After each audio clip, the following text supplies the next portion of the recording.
Hello, you're watching Arise Entertainment 360. I'm Lolo Ganaike. And I'm Shannon Lanier, and we're here to bring you the newest and hottest stories in American entertainment, culture, and sports. And coming up in today's show, it looks like another Kardashian marriage is on the rocks. We'll tell you whose.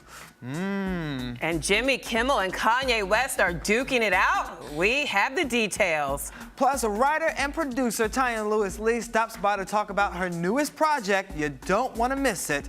We got a hot show coming for you. I cannot wait. I know, and of course we got Geeks coming up too. Geeks? What's the show without Geeks, right? What's the show without Geeks? I love Geeks. Geeks are chic. That's true. Yeah. We're gonna tell you why coming up. All right. Well, Shannon, it looks like Khloe isn't the only Kardashian woman having relationship drama. Uh-oh. After 22 years of marriage, Bruce and Kris Jenner are calling it quits. Wow. In a statement, the troubled couple tells E! News that, quote, "We are living separately and we are much happier this way."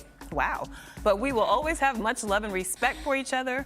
Even though we're separated, we will remain best friends, and as always, our family will remain our #1 priority. However, Bruce is now living in Malibu full-time, and Kris is in Calabasas with the girls. And according to TMZ, Keeping Up with the Kardashians will still move forward, with the separation becoming a major plot, of course, and season number 9. Can you imagine? This is going to be a boon for ratings. I know. Everybody's going to want to tune in to see the demise of their relationship. And then in season 10, they'll get back together. Exactly. That's what I predict. Because this is one of like the longest running family reality shows ever, so they have to keep it interesting and exciting. And apparently they've been living separately for almost a year now. I know. Who knew? I definitely think they're going to get back together. Oh yeah, they got haven't to. filed for divorce. Yeah. They'll be like Nene and Greg. Exactly. And there'll be a whole spin-off special about them reuniting. Of course. And their vows. That's reality TV. I know. Isn't it We've great? got it all scripted out. I know, we got you covered. Well, last night, Miley Cyrus appeared as both the guest and musical performer on Late Night with Jimmy Fallon. Of course, Cyrus wowed the crowd with a remix of We Can't Stop, We Won't Stop. Oh. Now, she also talked about her Move over, recent- Miley. Here comes Shannon. Let me get naked first. Oh, She Keep it also clean. talks Keep it about clean. her recent SNL appearance, her Rolling Stone tattoo, and of course, what would a Miley interview be without a little twerking? Take a look. This is a real tattoo that somebody got. Gosh, it is unbelievable. Props to this person.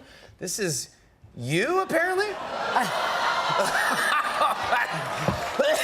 Oh my goodness. This made me laugh. What is going on with this? Well, it's obviously Miley Cyrus riding a wrecking ball. Oh I mean, my gosh. obviously. YOLO foam finger and just going for it. I was crying YOLO. looking at it. You look nothing like this, but the idea is there, which is great. Yeah, I It's love all the good idea. scary. Yeah, this guy really went for it, and I love it. Wow, I hope that is not a real tattoo. I hope so, too. Can you imagine living with that for the rest of your life? Miley on a wrecking ball, and your kids are like, "Who's Miley? What? What? I don't What's get YOLO it." mean, Yeah. Daddy? What's YOLO mean? Interesting. Oh gosh. Jimmy Kimmel and Kanye West will settle the score once and for all. I cannot wait to Finally. see this. It all started, of course, when Kimmel spoofed West's BBC Radio 1 interview. Remember that? Okay, but, well, West didn't find the parody funny.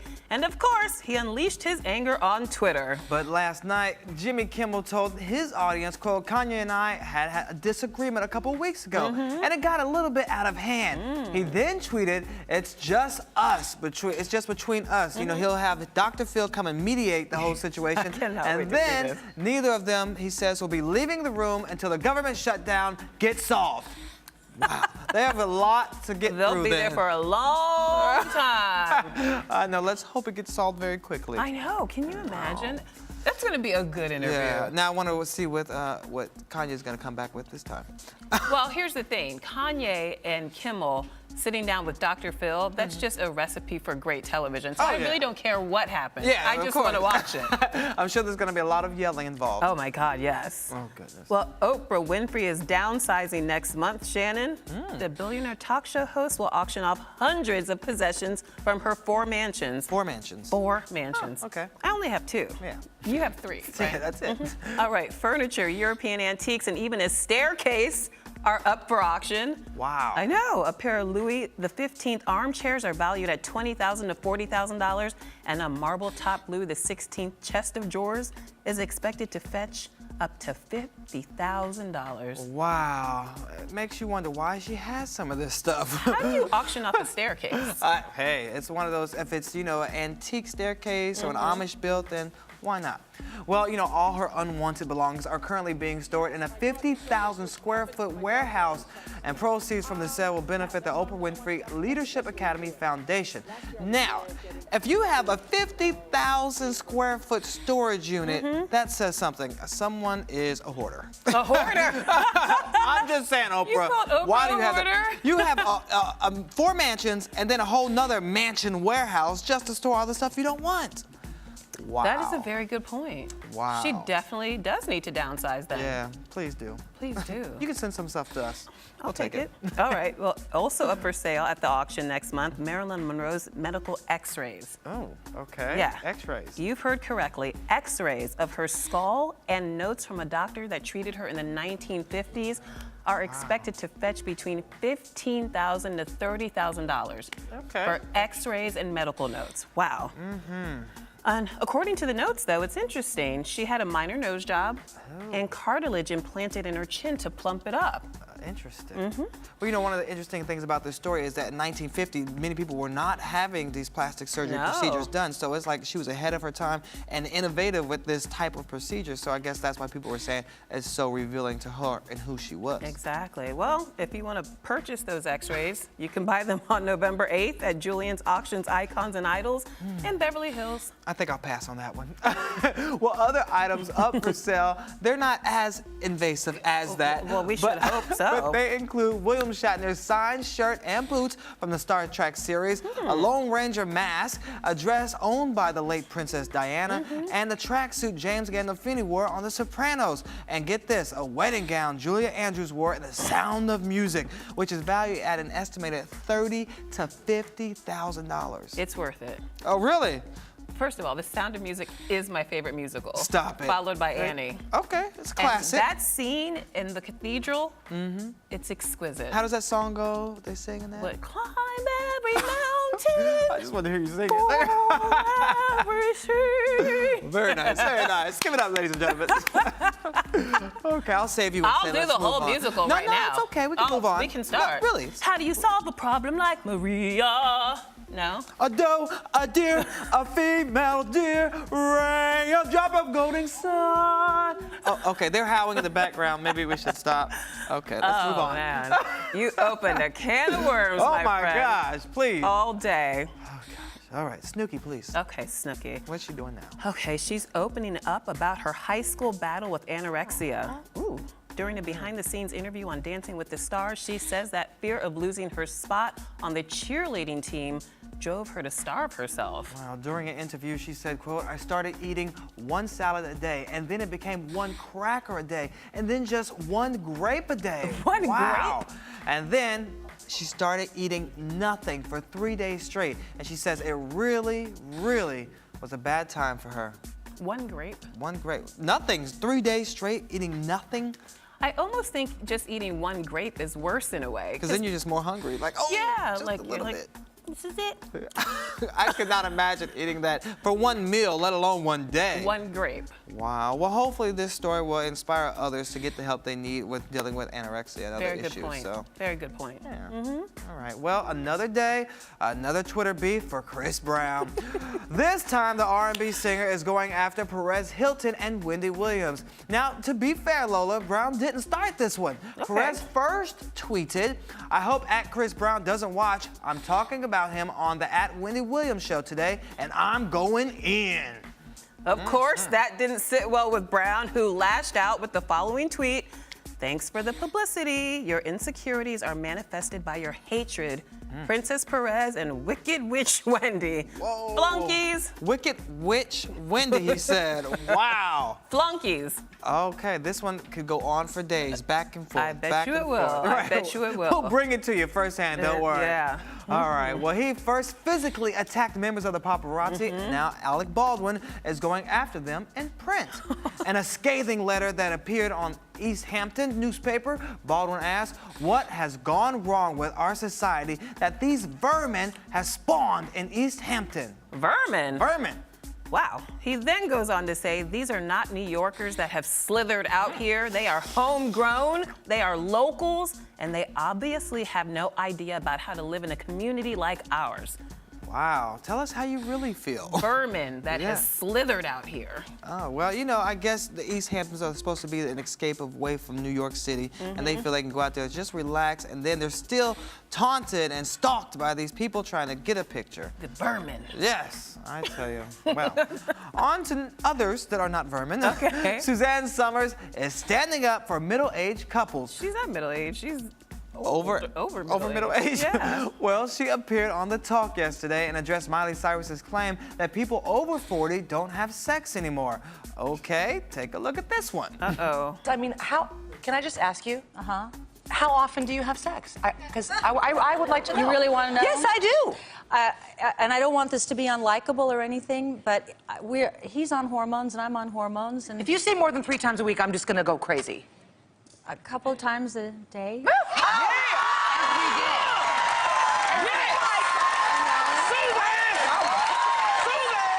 What is it about men at 4 in the morning?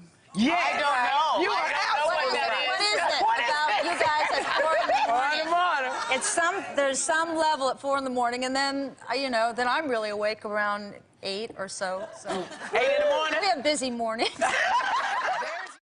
Okay, so do you believe this? I know you don't want to think about it. You're trying to get the thought out of your head right now, but do you actually believe this? TMI. That's all I'm saying. All that needs to be said. What type of hormones are they on? I don't know, but I don't know if they're safe at this point. I mean, Over 60 my and 3 times a goodness. day, okay. Hey, keeps you regular. Keeps you regular. Who knows? All right. Yesterday, Nick Cannon celebrated his 33rd birthday, and his wife, Mariah Carey, chose a special gift for him. Carrie tweeted a picture of herself bearing her boobs in a lace bra with the caption, "Happy birthday to my hubby, Nick Cannon. My baby, I'm waiting on you." Wow, look at that picture. Happy belated birthday to you, Nick, and congratulations on such an awesome gift. Wow, Mariah. She is boobylicious. Okay, well, I guess. Wow. I guess he These enjoyed his stars- birthday. These stars are definitely having a good time. Hey, why not? But they're putting it all out there for everyone to see. I don't know if that was appropriate, but it is what people look forward to hearing from them. Well, hearing. Seeing. You're not thinking about Mariah's voice when you see that picture. No, I'm thinking about hitting a high note, though. Oh! We want to know what you guys think. Did she go too far, or was it cute and fun for their marriage? Tweet us about it at Arise TV 360.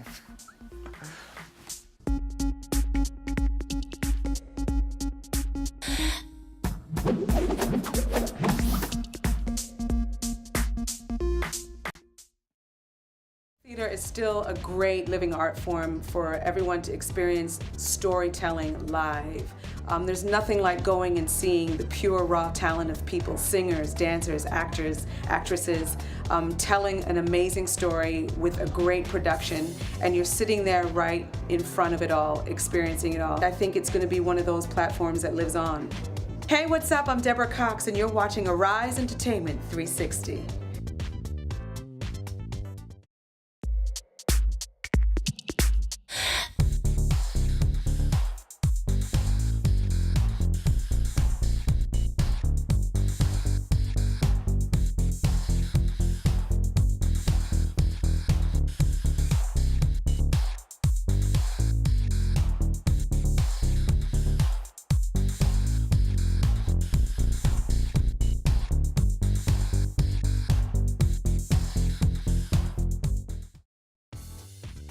Arise is empowerment. Arise is youth. Arise is love. Arise is the future. I'm Paul Carrick Brunson, and you are watching Arise TV.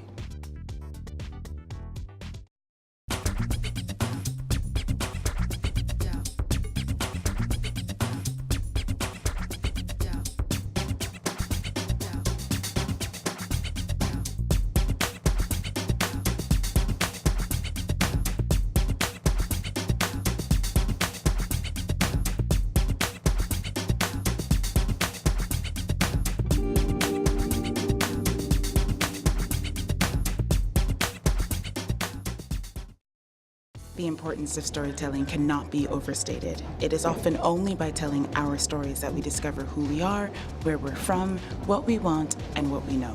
I am Taye Selassie, and you are watching Arise TV.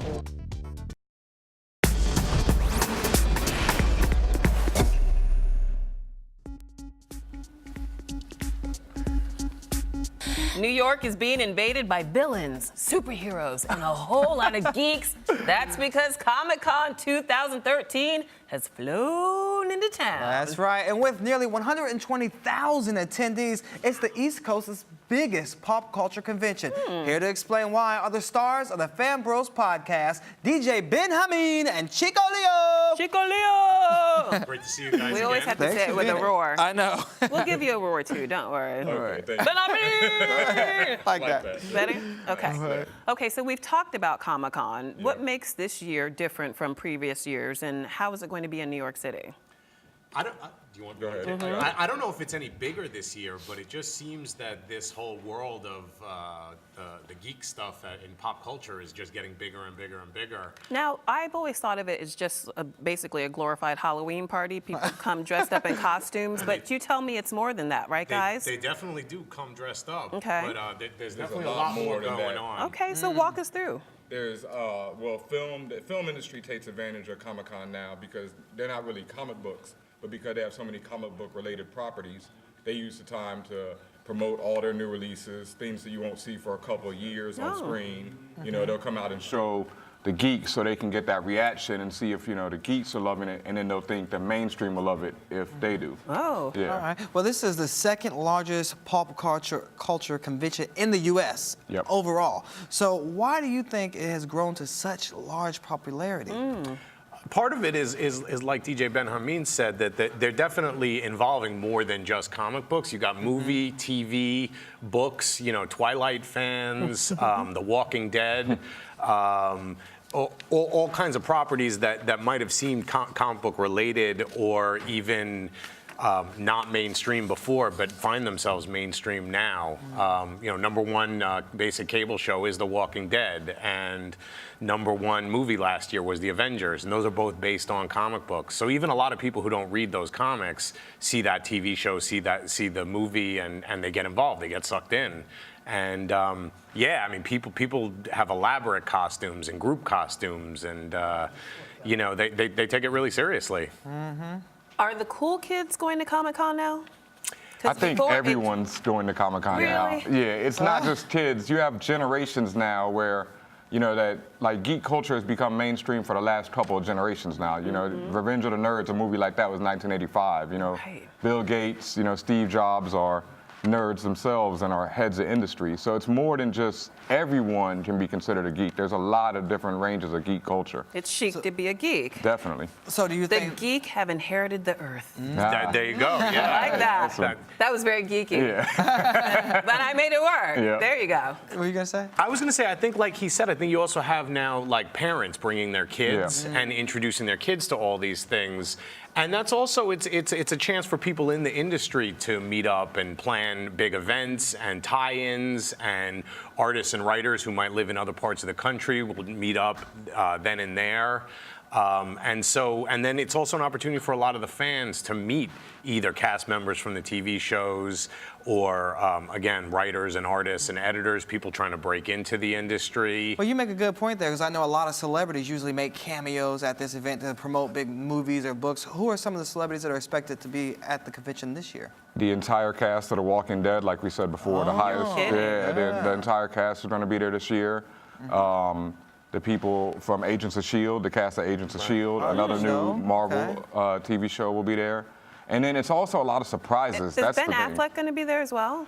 He might. That's Okay. you know, and that would be the kind of thing, like he said, that they might just spring on people. Yeah. I'm sure they'll be promoting that new Batman movie. I know William Shatner is going to be there. Of course. And, He's always there, He's always right? and Lou Ferrigno, who played the Hulk back in the 70s, Ferrigno? still shows up to all these. Where did they find Lou Ferrigno? And I think, you know, and then there are people who make a living off this, like the guy who plays Chewbacca. I don't know if he's going to be there, but he shows Peter Mayhew. He shows up at all these conventions. Yeah. Wait, do that again. That's pretty good. Thank you. Jack will be proud.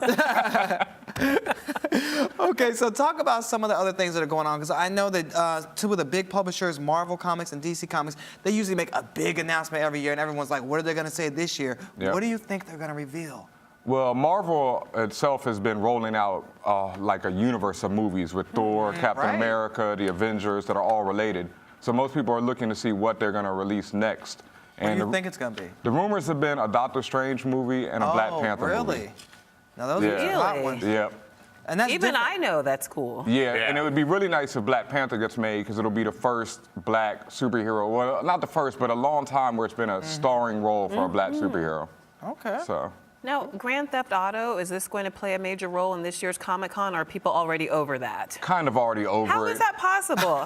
It sells millions upon millions around the world. It's been out for 3 weeks, and now people are over it? I think so many people bought it right the day it came out, and they've spent the last 3 weeks playing it that now a lot of people are like halfway through the game and maybe looking. That one wasn't a game that was going to build a, like a long tail. Like that one was one where literally most people who were going to buy that bought it the first week. Wow. Oh, you geeks are so fickle.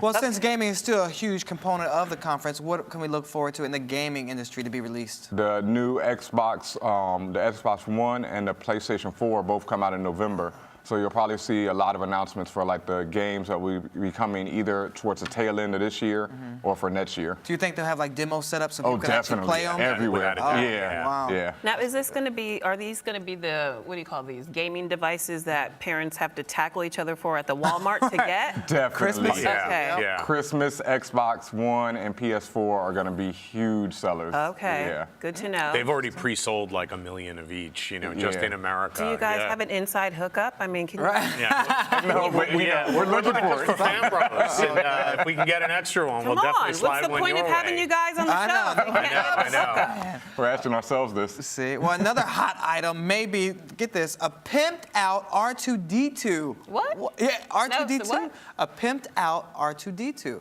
What does that mean?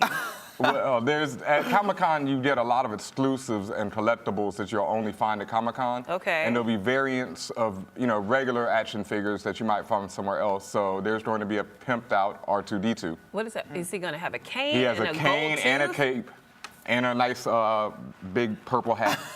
Look at that. Oh my goodness. That's actually kind of cute. It's kind of funny. And But- things like that you can only find at Comic-Con, really limited edition type things. And people will pay big money and stand in long lines for them. Is he going to have like robotic ladies of the night walking with him? Like, robots better have my money. Something like that. Yeah, no, this is You definitely push the one little of those. button on his belt and it goes, dun-dun-dun, dun-dun-dun, Not only that, people aren't going to take it out of the package and play with it. Like, this is for collectors who definitely will keep it, in the blister pack in mint condition. Well, some of and- those things you can garner thousands of dollars Yeah, exactly. for those collectibles, right? Exactly. Definitely. Yeah. How did that even come to be? A pimped out R2-D2? I don't get it. I feel like R2-D2 is like the most opposite character of a pimp, and so maybe that's where the There it is, yeah. R2-D2 is normally so nice and calm. And Right. quiet. Yeah. Right. What If happens he's the to pimp, C-3PO? Then what does that make well, I CP3? think that does, yeah. Makes C-3PO his lady of the night. Oh! You said it, not yeah. us. You're going to get some emails about that one. He's a I'm pretty private sure. dancer for money. Oh, God. All right, sorry. So, all right. So, Chico, I know you've been several times to I have. Comic-Con. So, what is like one of the wildest costumes you've seen, and what have you dressed up as? I got to be honest with you. I myself have not Oh, dressed come up, on. but What's the point? I've seen some incredible costumes, and one of the most impressive things are when people do huge group costumes. I've seen multiple people be like giant Japanese robots, like sort of manga Voltron and like type thing? Gundam. Yeah, exactly. Okay. Well, he's popular right now. Ultron's been going around doing He's the big villain in the Avengers next 2. Avengers. Yeah, exactly. Yeah, I knew that. I believe James Spader will be doing his voice, if I'm Are not you mistaken, kidding? isn't it? Is Yeah, it it is James James Spader. Yeah. Yep, yeah. And, That's a huge and he's a move. robot, and Yeah. so and sometimes people go as teams, and you'll get like 15 people dressed up as the Legion of Superheroes or the Legion of X-Men. Supervillains And that or the might actually X-Men. be cool if you take like the Yeah. whole office group with you. Right. Yep. And so people are working on their costumes for months beforehand. And So what is the key to getting a authentic? I mean, do you have to study is the material you use? Because some people people I see have really cheap, cheesy Right. costumes. Yeah, and then some people have really super elaborate. But it's just, you know, it's more about in the spirit of it. If you want to go super elaborate, you can. Some people do really cheap costumes as a joke, so they don't, you know, do the super elaborate. You know, it's just more Have having you ever fun. dressed up? No, I haven't. You haven't? No, but I plan to this year. What are you dressing up as? I got to keep it a secret. Oh, come on. It's part of the Fan Bros mystique. Tell us. We'll tweet you a picture, and then you'll be able to show All right, it on we'll the show it on the show. You guys There should we go go. as That's us. what I mean. Oh, gosh. That would Who's going to be awesome. Lola? Yeah. Yeah, Little bob, little wig on you. Yeah, You're gonna have to exactly. shave that. I guess so. I'll send you to my waxer. Right, You'll be okay, fine. all right. Oh, yeah. dang, that's a painful costume. Let me tell you. Got to die for the art. It's not easy being this pretty. No. It comes with pain. Not really. right, well, it's guys- very easy, actually. Anyway, kidding. Okay, so where do we go to attend Comic-Con, just in case Shannon and I decide we want to have some I'm definitely going. You We are? should- yeah. It's at the Javits Center. Okay. And what's that? Thursday through Sunday. Yeah, yep, exactly. And I think there's tickets still available for Thursday. You but have to can- pay for this? Oh yeah. Oh, yeah. no. Tickets for Friday, Saturday, and Sunday have been sold out for a while now, but Yeah. you can still find them on places like eBay, things of that nature. But What's yeah. the range? Craigslist. They started at 30. Okay. Yeah, but now on Craigslist, eBay, I'm not exactly sure. Because they have exclusive events you can get into. If you pay more, you get like the VIP pass. You go to Yeah. some of the more exclusive panel discussions and things like that. right? Exactly, and that is a lot of it. These panel discussions are, you know, just at Comic-Con, and there are numerous. There are like dozens, and there are 5 or 6 going on at any one time. You know, some from shows, some from comics, some from books. And that's where they make, like they said, a big announcement. So people like to be there so they can hear, you know, exclusive news before anyone else and right, see well, things that you won't see on the screen for Well, years. if you get any of those exclusives, make sure you tweet us along with your pictures so we Right. can announce them. Definitely. All right? We'll All come right. back and tell you all about it. All right, guys. Thanks All for right. stopping All right. by. Now, Thank tell you. us what your favorite superhero costume would be if you went to Comic-Con. Tweet us about it at Arise TV 360.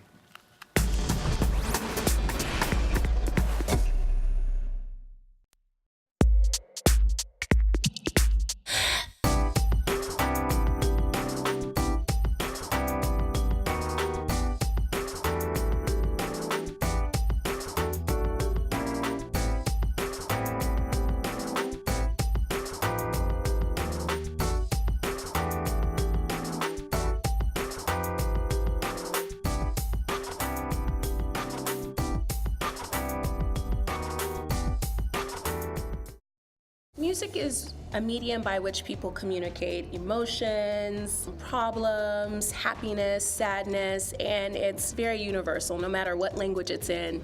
I'm DJ Kiss, and you're watching Arise TV.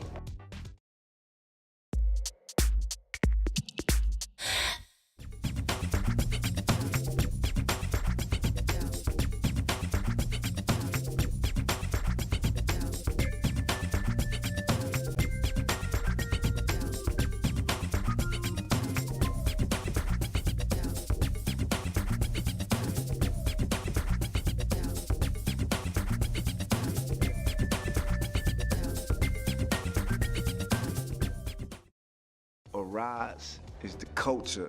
Arise is the future. Arise is #1. Arise is what we all do, kid.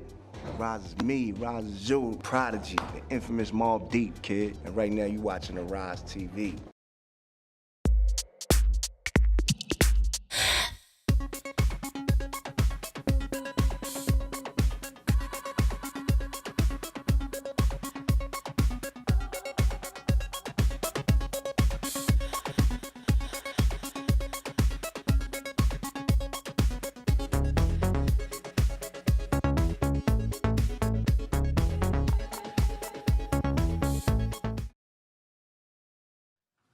We recently sat down with Tanya Lewis-Lee. Take a look.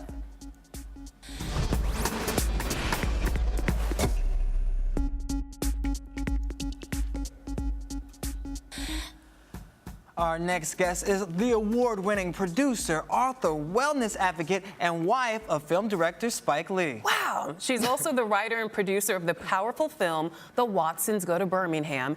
Here to discuss her latest project is Tanya Lewis-Lee. Tanya, welcome to the show. Welcome. So good to see Thank you. So good to see you. You look amazing. Yes, Thank as you. I'm trying to always. keep up with you, Lola. Uh-oh, watch out now. I'm trying to keep up with you. So we've got to get to this beautiful wall displaying your so movie excited back to here. see that. The Watsons Go to Birmingham. Now, it's an adaptation of Christopher Paul Curtis's book of the same title. And if people haven't had the opportunity to read the award-winning book, give us the plot of the story. It's about a family from Flint, Michigan that traveled down to Birmingham, Alabama in the summer of 1963, and they stumble into this pivotal time of the civil rights movement. They're African American, but the family's really fun and quirky. The oldest boy is kind of giving his parents a hard way to go, the way teenagers do. I have teenagers, so believe me, I know about that. And the parents are trying to figure out how to hold on to him, and so they decide to take him down to Birmingham with the mother's mother for a dose of tough love. Ooh, nothing like sounds good. grandma. I know, right? Exactly. Grandma sets you right all the time. Exactly. So what was it about this book that appealed to you? Well, you know, it was really the family dynamic. You know, when my children were young, I was always looking for stories that they could relate to, that we could relate to. We read the book out loud. We laughed. We had a great time. And then we were able to have a real conversation about our American history. So I thought it would be great to bring to screen, bring this lovely family to life, to sort of give people a fun family ride and also a little dose of a history lesson, a little bit. Yes, just a little bit. Yeah. You know, I was actually at the screening last night, and I thought the movie was very well done. I mean, the audience was laughing, crying, applauding at the end. How validating does that feel to have so many people love your work? Well, it's extremely gratifying. I mean, I've been working for almost 10 years trying to get this film made. Really? Yeah, I mean, you know, it was hard getting it set up, finding the right partners to really bring it to life, but Walden Media, Walmart, Procter & Gamble, and Hallmark came together to get behind it. But when I sit in the audience and hear people respond to it, it's amazing. Wow. Well, we have a clip of the movie, so let's take a look. Mama! Quick, it's mine! Kenneth Bernard Watson, what is all that yelling about? We don't know what is going on. Come on! You froze up! Oh, my word. It's okay, sweetheart. How did this happen? Why you asking how it happened? Can't you tell? This little knucklehead was kissing his reflection in the window, and his lips got stuck. Daniel, what are we doing? That is hilarious. So you see, they're a little silly. They are silly.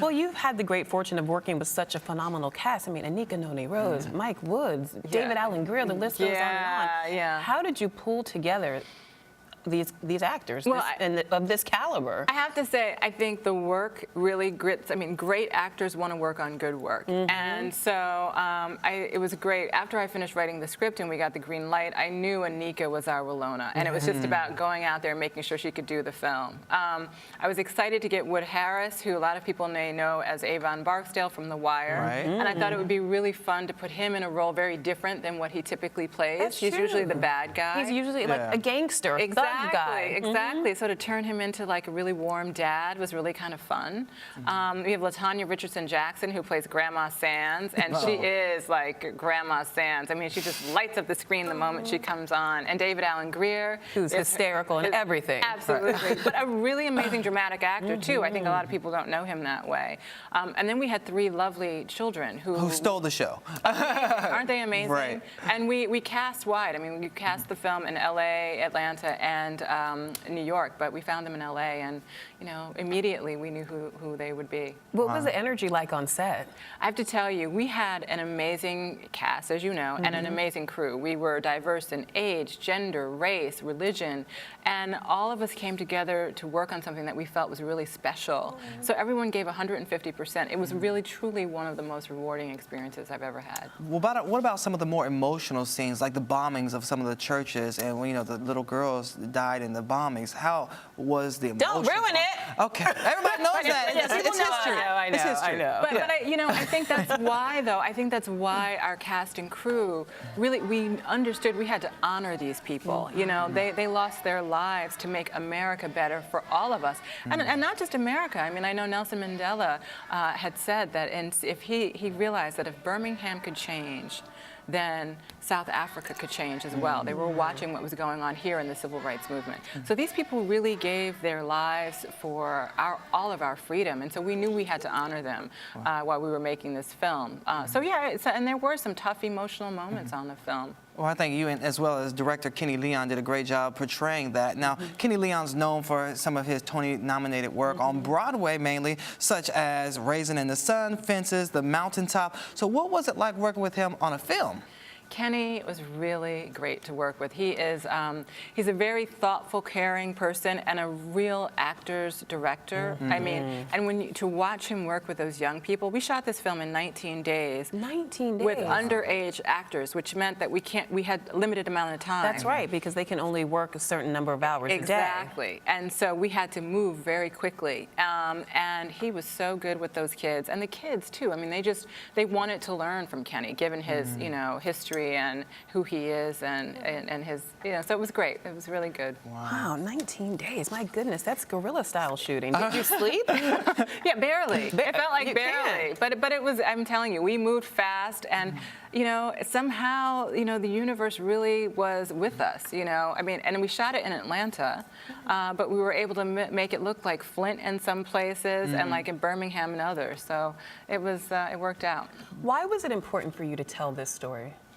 Well, you know, on the one hand, again, I just love telling good stories. You know, I love to write. You know, I've done children's books and an adult novel. I love telling good stories. And this story was important to me first and foremost because I wanted to get across this wonderful, warm family dynamic. I felt like people could relate and identify with this family.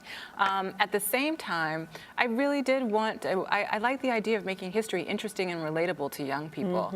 And so, and accessible. Exactly. So it doesn't feel too foreign or like they're being forced to eat broccoli. Right, right, exactly. And so they can relate to this family. So, you know, you get with the family and then you experience what happened in Birmingham through them. And I think it's just a great mix of history and fun. And speaking of the family, I like how you were able to portray the family as a strong unit. They weren't a lot of dysfunction and craziness going on. They were a strong, loving family. Right, they are, and a little bit of craziness because, like I said, family.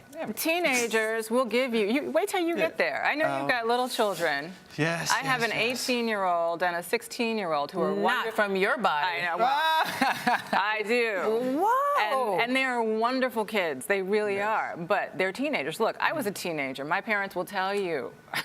I gave them a little hard way to go. But that's our job when you're a teenager. But look at you now. Yep. Yes, yeah. Doing great. Still trying to stay on the straight and narrow, you know. Well, you mentioned your kids, you mentioned the kids' books, and great kids' books, we have several of them. But what made you want to get into start telling stories for children?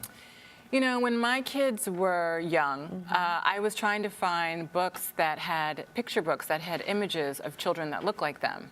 And I just found that there weren't enough out there. So I decided we should write a children's book for our children and for all children, and not just children of color, because I think it's really important that black children see themselves in books and on TV and in movies, but I think white children as well need to see that black kids are, and families are normal just like everybody else, you know? And so that I did it because I wanted to impact my children and children, you know, in general. Okay, so as if you don't have enough on your plate, you run a health and wellness website also? Now it's called, what is it called? HealthyYouNow.com. HealthyYouNow.com. My goodness. Yeah. First of all, how do you find the time to do what's featured on the site? Well, okay, so the site is really about health and wellness for women. I started that because I was a spokesperson for a Healthy Baby Begins With You campaign, which is an infant mortality awareness raising campaign here in the United States, because our infant mortality rates are not that great, especially in the African American community. Really? In a first world country? Yeah, well, we rank 40th in the world of industrialized nations when it comes to infant mortality. So we are not doing well at all. And infant mortality really marks the health of a nation or of a community. So that's telling you that our community is really not that healthy. And when you look at how black women are doing in terms of their health, we are at the top of every bad list. And so I really wanted to, I was finding really great resources and information out there, and I wanted to bring this information to the public. And so we created Healthy You Now so that we could have experts on there. We wanted to be a community for women. It's hard. You know, we all are going through a health journey. We have good days, we have bad days. And, you know, we wanted to create a community that supported women as they're going through their health journey. That's great that you guys are doing that and providing that work with everybody. Now, I have to ask you about your husband, too. Yes, Everybody knows yes. you're married to the director Spike Lee, the one and only. Now, I know you've worked on some docuseries before. You've worked on some books together. But how is that, you know, relationship when you're working together? Because you live together, you work together. Is it too close all at one time or what? What's that like? Yeah. Well, do tell. Yes. Well, years ago, I produced a mini-series called Miracles Boys. We did 6 episodes, and Spike directed 2 of them. And that was a long time ago. It's funny because it's like, how did that go? Well, it went okay. I mean, we're okay, but we haven't done it again since then. Would you do it again? Well, I got the greatest compliment I could have gotten from Spike when he saw the film, because he had not seen any iteration of the film until it was completely done. When he looked at it, he goes, oh, we got to work on something together. You write it, I'll direct it. Now you're talking. That's amazing. Keep it in the family. Why not? Why not? So maybe one day, when we get some time, we'll do something. So he gave you no notes, no feedback, nothing? He did read the script, and he did give me a few very gentle notes. But then after that, no, not much at all. Okay, that's impressive. Yeah, that's definitely good thumbs up. Yeah. So then what's next for you? Because I hear that you're working on another project, and it's going to be starring Meryl Streep. Yeah, we're very That's exciting. excited. That's a huge deal. Yeah, my production company, Tonic Productions, we are producing a film called The Giver, based on the young adult novel The Giver by Lois Lowry. And we start principal photography October 7th in Cape Town, South Africa. Wow. And it stars Meryl Streep and Jeff Bridges. And Jeff Bridges? yes, and we have some exciting other news coming up about our cast. It's going to be a Tell us big, now. I can't tell. Just give us a little hint. Give us a little hint. It's exciting and fun. Come on. Oh, Whisper it. I want to The mics aren't on. Okay, so let us know when and where can we see the Watsons Go to Birmingham? The Watsons Go to Birmingham will be on the Hallmark Channel tomorrow night at 8 p.m. And then it will be available on DVD September 24th at Walmart. Okay, so Friday, 8 p.m., the Hallmark Channel. Yes. Check it out, and then get the DVD after that. Absolutely. It's one for the records for the whole family. Yeah, great For sure. Christmas present. There you go. And I have to say, Walden Media created a resource guide, an educational guide for educators. So and it they can be taught in schools. Absolutely. So they can Wow. go to That's great. walden.com, download that for free, and use it in their classroom. Oh, We like free. you got the whole package. Exactly. You got it. All right, Tanya, thank you so much, and good luck with the movie. Thank you both. You were great. Thank you. You're watching Arise Entertainment 360.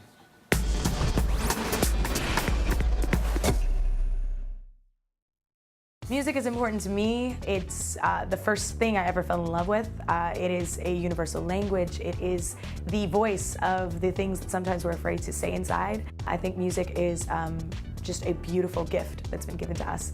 And I'm just very fortunate that I can live and love to do it every single day of my life. Hey, what's up? I'm Melanie Fiona, and you're watching Arise Entertainment 360. Ever since I became an athlete, I have been very passionate about being the best that I can be, and that starts from within. Feeding yourself the right foods, spirituality, all of that. So that's why I wake up in the morning, to be the best mom that I can be and to be inspired to get better at just living this life, being a human being on this earth. Hi, I'm Layla Ali, and you're watching Arise TV. Comedy is important because laughter is good for the soul. Laughter keeps you young. Laughter makes everyone happy. So guess what? Keep on laughing, everybody. This is Kim Whitley, and you're watching Arise Entertainment 360. My favorite part of my job is that I get to do something new every day. I invent and make up new things all the time, and I never stop learning. To me, Arise means a new day, a new life, a new chance, a new opportunity, a new beginning. I'm Roble, and you're watching Arise TV. Music is important to me because it's an outlet. Different way to create, different way to express yourself, different way to stay out of trouble. For me, it was very important to just always be expressive, always keep my mind busy and functioning and just thinking of new creative ideas. And that's still prevalent to me to this day. You take music off the world, you can take me with it. I say that all the time. So music is my passion and my love. As long as you're passionate about something, then I'm sure you understand what I'm saying. Hi, my name is Joe Budden, and you're watching Arise Entertainment 360.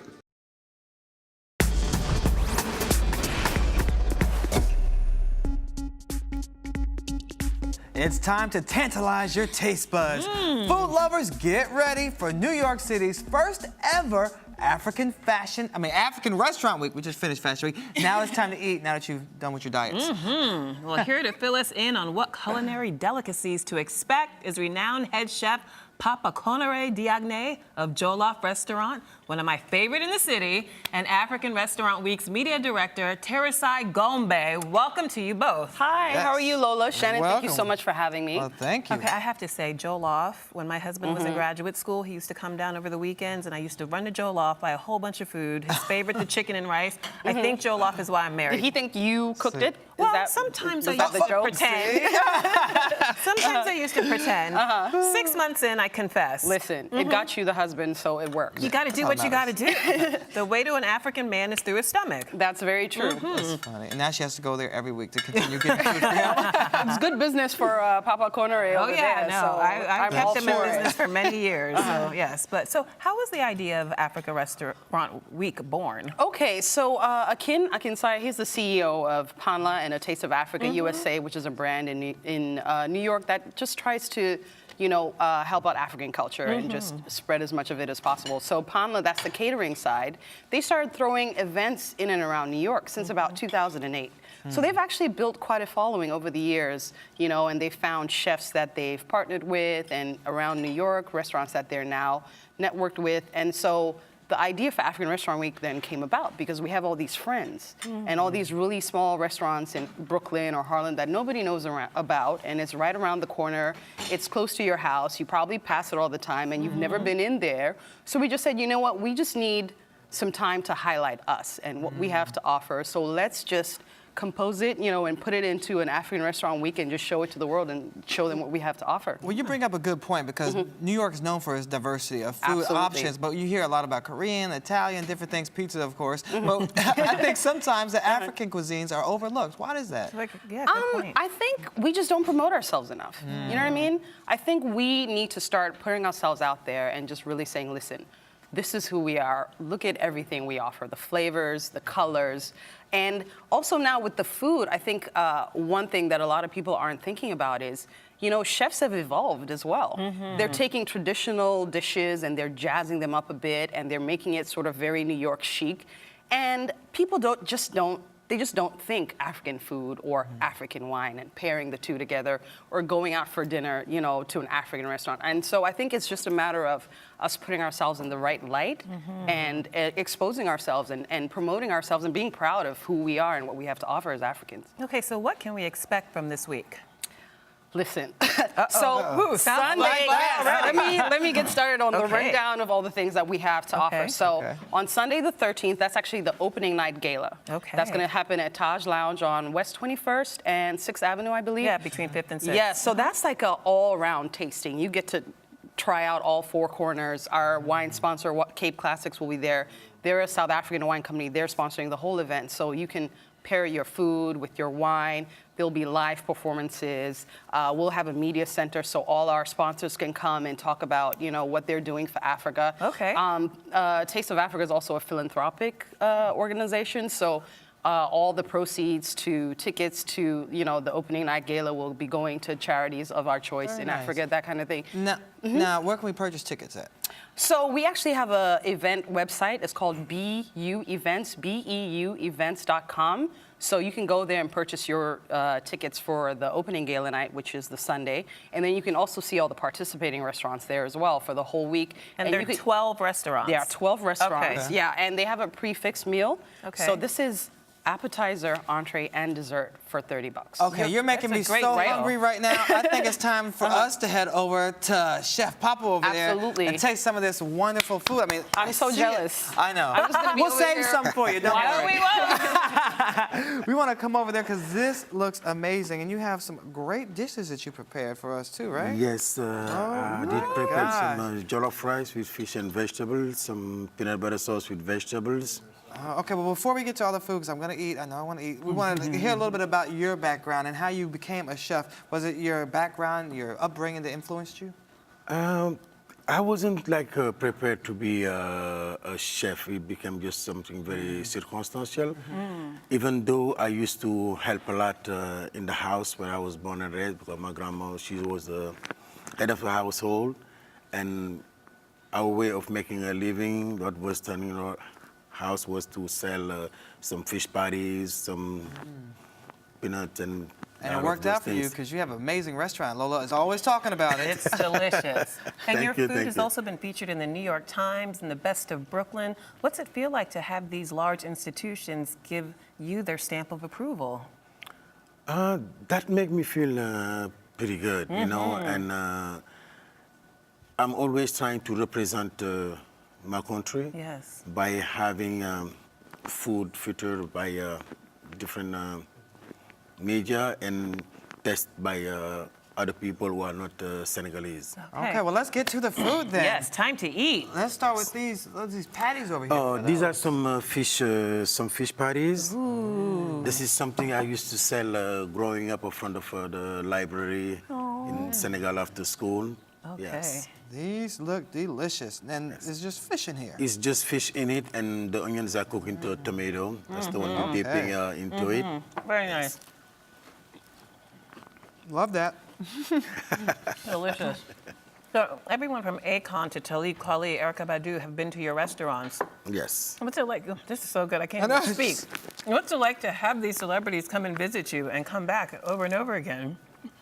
Yes, it's always showed. And there is one thing at Jollof. We're trying to be consistent on the food, on the flavor and the quality of the food. And the people you mentioned, most of them start coming at me when they was college student. When they would start having their poetry night, and that was something they used to do at Jollof too.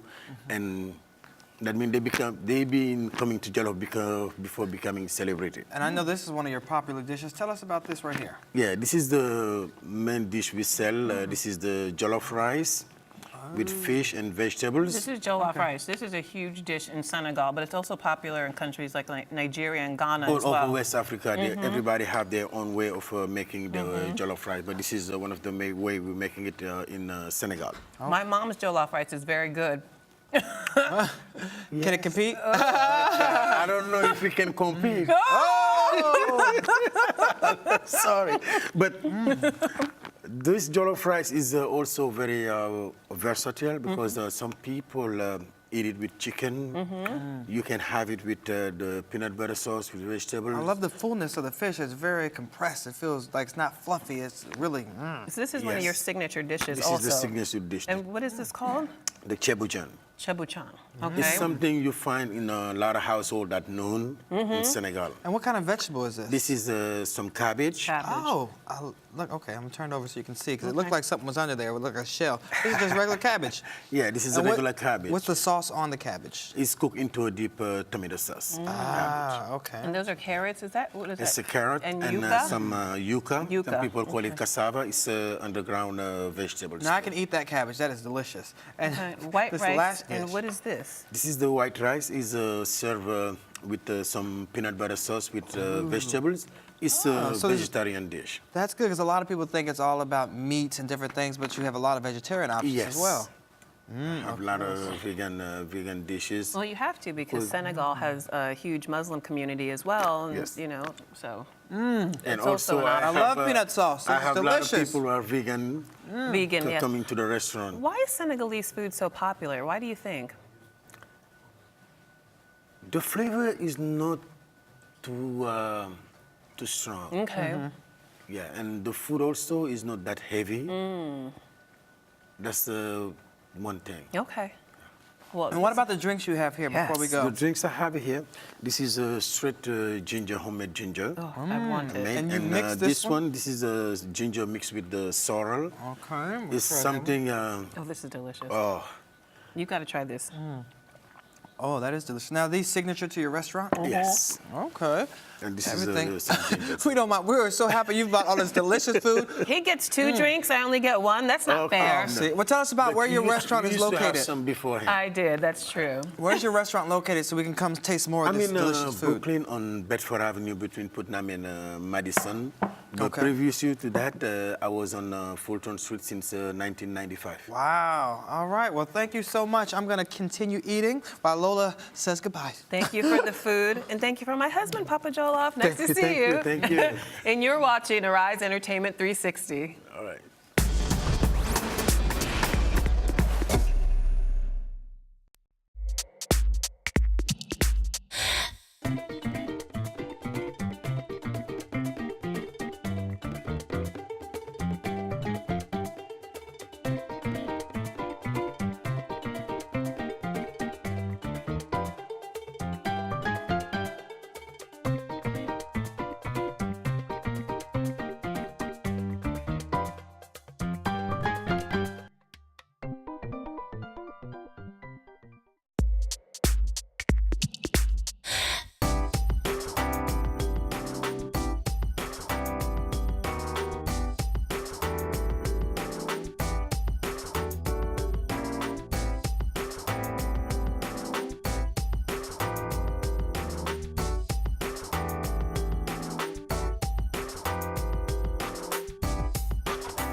Well, rapper Eminem's 17-year-old daughter is now a queen. A queen? Yeah, Haley Scott was crowned homecoming queen at the Chippewa Valley High School football game in Michigan last Friday. Now, Eminem was there. Eminem was You there. rapping it? Eminem was there, but he didn't want to cause a scene, so he stood on the sidelines after the king and queen were crowned. The duo later rode in a convertible in the school's homecoming parade. Riding in style. Riding in style. Oh, and now I have one for you. You have to check out Jada Pinkett Smith's new hairdo. Uh-oh. A little edgy, but some really like it. Wow, that is short. It looks like Miley's hair. I don't know. It looks exactly like Miley's hairdo. Maybe she's trying to show some support for Miley with this hairdo. I don't know about that one. Not working for me, but hey, maybe Will likes it. That's all that really matters, right? It used to be Willow was the edgy one. Right. Now With her your mom. hair back and forth, Exactly. Remember that song? That was so cute. much fun. Right. A great treadmill. She doesn't banger. have any hair to whip back and forth now. Oh well. I think it's time for us to get back to some of that African Restaurant Week food, don't you think so? Exactly. All That is right. the plan. We'll see you later. Thanks for watching Arise Entertainment 360.